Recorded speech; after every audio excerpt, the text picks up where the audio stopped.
Welcome to Take It from the Iron Woman. My name is Susanne Müller, your host and the Iron Woman. This podcast is about empowering yourself and others to make real changes in the world.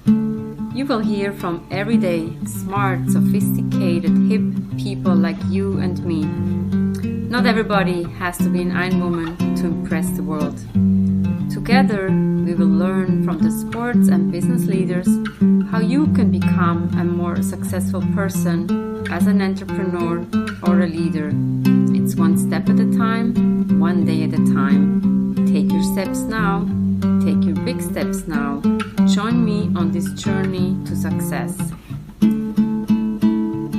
Take it from the Iron Woman. Today, I always say special guest, but certainly a very special guest, Isabelle, the CEO of Get Lupii. I am a vegetarian, not a vegan yet. I'm a runner, so I'm certainly interested in healthy food. So welcome, Isabelle. Tell us a little bit about yourself. Who is Isabelle who's joining us today? Thank you so much, first of all, for having me. I'm excited to be on your podcast and for the opportunity to share a little bit more about myself and my business. Mm-hmm. Well, maybe I'll start with, I'm a runner too. So I guess we have more in common. I actually finally got into running through my husband and also through changing my nutrition. So I grew up as an omnivore in a traditional European family, eating any and every part of the animal, as I like to say. My parents taught me that you have to eat everything, you have to try everything. You can't say you don't like something, and you can't ask for customizations when you go to a stranger's home or to a restaurant. And so that was kind of how I grew up, but I always honestly struggled with the concept of eating animals. I remember being really young and, in Europe, like when you go to the farmer's market, it's way more graphic than in the United States. And so you see the animal. And I remember, going to the market with my grandmother and seeing like bunny rabbits with the fur and the eyeballs and everything. And so kind of thinking like, whoa, interesting, like this animal. But then we go to the petting zoo and we pet the bunny rabbit. And to me, it was like, it's all the same thing. Like, why? How can we make that distinction? And so I always struggled with that idea. And I always kind of threatened my parents that I would go vegetarian or vegan. And they were like, absolutely not. As long as you live in our house, this is not happening. But then fast forward, when I moved out from home, when I went to undergrad in Paris, I decided I would go vegetarian. And so primarily, I think it was really driven by this idea of like, I don't think I need to eat animals and I don't want to cook them. I just didn't feel like I wanted to cook them, and I was cooking for myself. So I decided to be vegetarian. And then fast forward, I did a study abroad year in the United States doing undergrad and started immersing myself a little bit more with like the history of food production and agriculture. And around the same time after that year, I actually did a yoga teacher training, and a big part of the yoga philosophy is around ahimsa, non-harm. And so I had this information around agriculture and this industrialized system that I just felt like was creating a lot of negative externalities on the environment and on the animals and on humans. Then I had this philosophy of yoga that was all about not creating harm, and decided that I wanted to go vegan. So after grad school, I didn't finish grad school in Paris. After grad school, I moved to the States and became vegan. And so I'm starting with that because it's a really important part, I almost want to say, of my identity and story. So I started, developing a real passion for that space and thinking a lot about how I could help more people or empower more people to make more conscious choices and maybe cut down a little bit on animal consumption.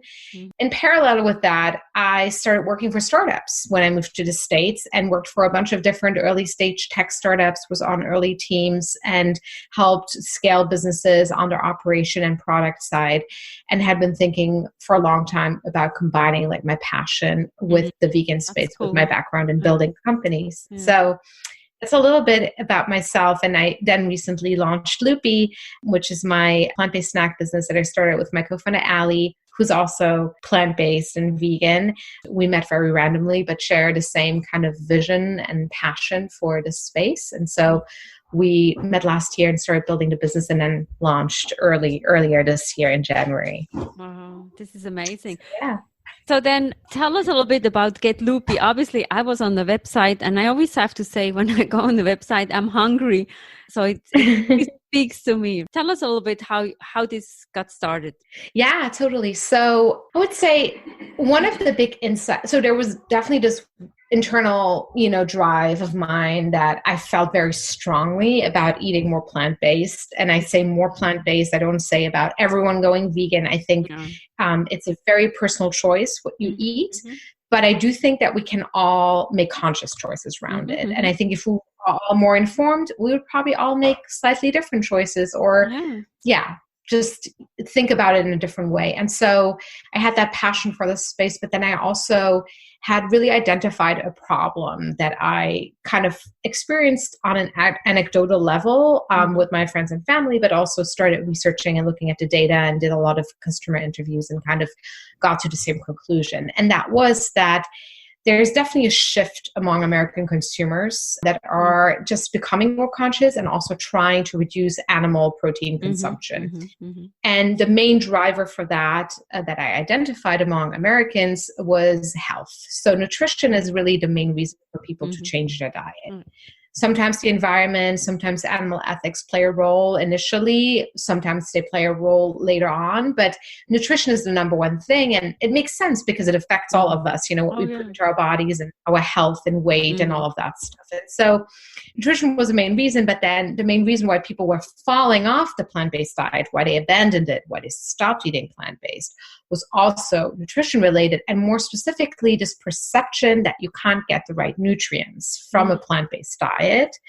Primarily in American consumers' minds, it's protein that is creating a real worry for consumers. And so that was an insight that I gathered through research, as I mentioned, but also kind of experienced on a firsthand level when I would tell my friends and family here in the States that I was vegan. They all were like, oh, that's really cool, but where are you getting your protein from? And so anecdotal experience with research confirmed this is kind of a problem and something that I want to solve. And I was familiar with lupini beans, which are these incredible beans that are from Europe originally and have been consumed there for centuries. And I felt like they were born to be American in some way because they are, I mean, I feel like it's crazy that it's not an ingredient that is known here yet, but it's the bean with the highest concentration of plant-based protein. It's also a complete protein, so it has a complete chain of amino acids, really easy for the body to absorb, packed with fiber, packed with minerals, and kind of like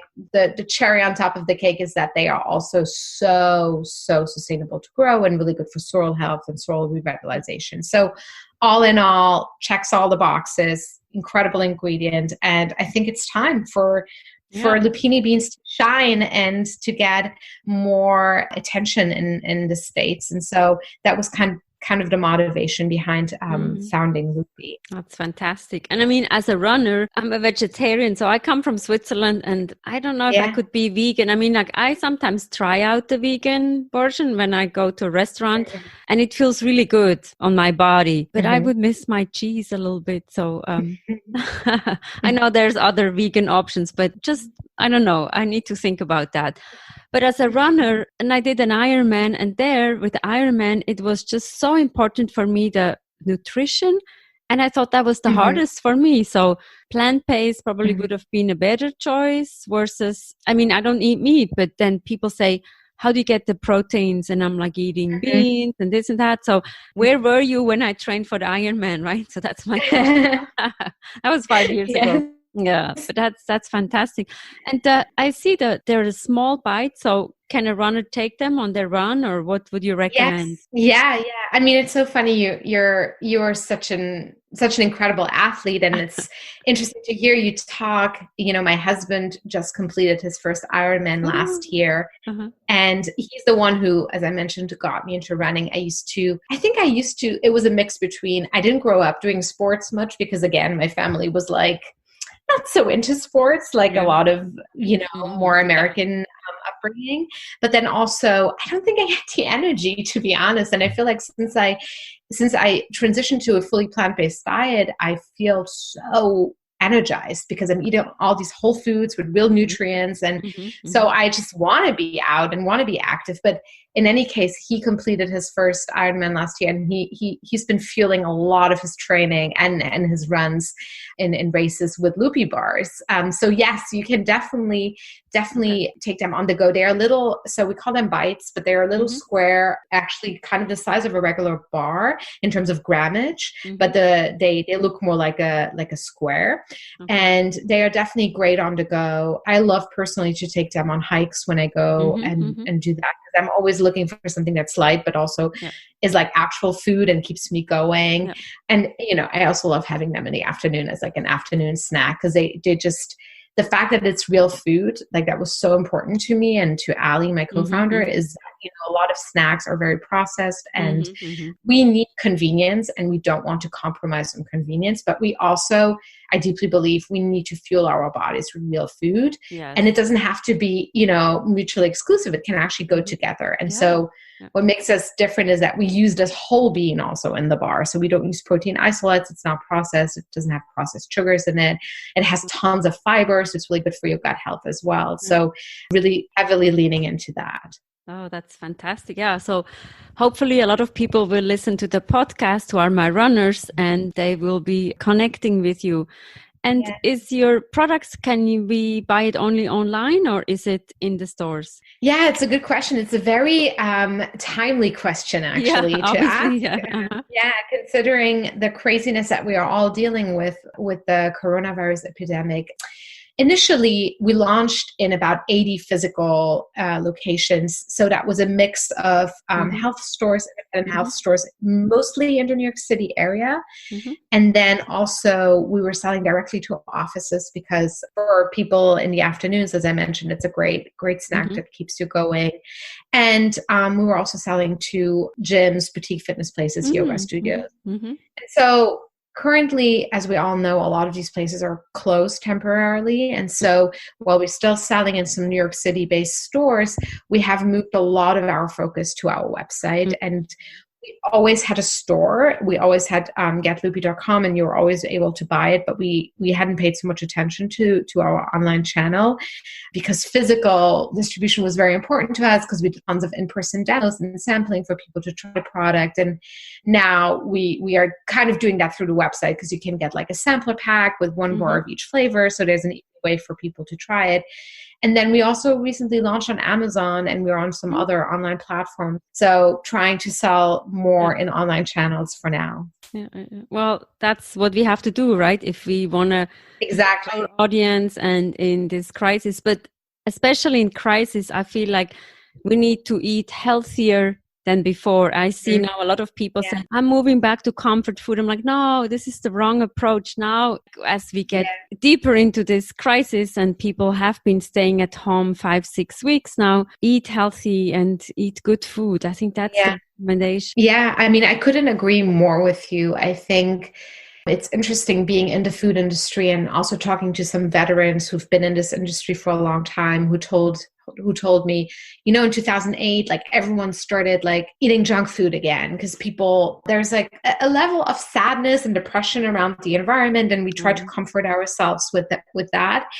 But I don't think that this time around it's going to be the same. I think specifically because this is caused by a health scare and by a virus, I think that people really make that link between health. And you look at the increase in like sales of like probiotic things, of ginger shots and things like that. So people are really understanding, okay, like I actually have to preserve my health in this situation, and food is the best way to do that, because we can't really be moving all so much right now. And we can take walks here and there, but like we are very confined in that way. And so really what you eat is what you are more than ever. And I think investing in that for your physical health, but also for your mental health. I think eating lots of refined stuff, it just doesn't make you feel good in the long run and mentally. Yeah. Today, I think we've shown with all these amazing healthy foods that have been launching in the last few years that you don't have to compromise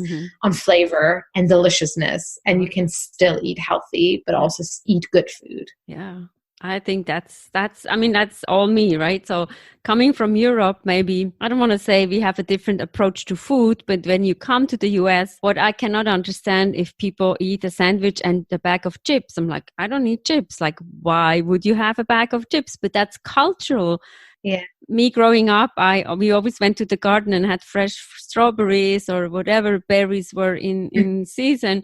So maybe that's the DNA that we bring, and that keeps going, what we have learned from an early age. Yeah, but certainly get Lupii, get involved for the audience. And I know you have also a podcast, so it's called Plantiful. Yes, exactly. So tell us a little bit about the podcast that we can find there. So the podcast was kind of like, if you want a piece of the step and a piece of the journey for me to create, started it as a side project because I was so passionate when I first went vegan. As a lot of vegans at the beginning, there's just so much excitement because you're like, and I'm sure it's the same when you go vegetarian, you're like, oh my God, like, look at this. And like, I can feel my body and feel great. And I'm doing all these good things. And it also happens to be good for the environment and animals. And so I felt like I wanted to spread the word, but I wanted to do that through other people and through having people on the podcast that are inspiring thought leaders across all kinds of different industries. And so I started a podcast around 2016 as like a side project, and then ended up getting Noah, my husband, involved. So we've been doing it together. We actually enjoy, interviewing people together. Yeah. It's more dynamic sometimes. Yeah. And we started doing that, and we had a lot of really amazing guests on the podcast, a lot of plant-based doctors, athletes, entrepreneurs. And right now, we've slowed down a little bit because I started Lupii, and that's taken a lot of our focus and energy, but very much like a passion project of both of us. And we came to a plant-based diet in a very different way. I mentioned, my journey was very much driven by some like early impressions and thoughts that I had around eating animals. And then you have Noah, who is American, grew up on a more standard American diet. While healthy, he consumed so much meat when we first met even. And I used to say to my friends and family, he will never even try to go vegetarian. And then one day he decided that he wanted to feel like, how is it to be Isabelle? And so he decided to challenge himself for like a 1 month. For a 1 month like plant-based challenge.